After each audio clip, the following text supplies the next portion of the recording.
I believe that God is doing something new in the earth.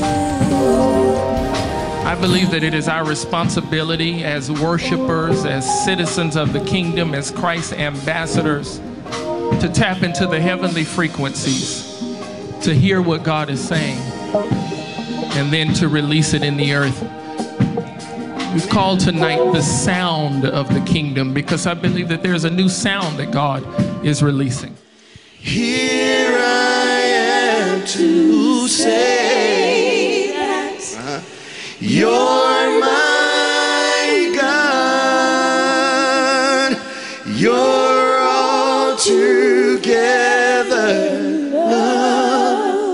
You're the voice.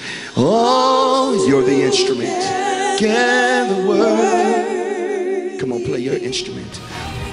I rock it in a purple, roar like I'm amethyst, standing on the solid rock. Christ is my granite. So granted, my life is big. Only goal, our only agenda is to corporately tap into the sound and to echo it here in the earth realm.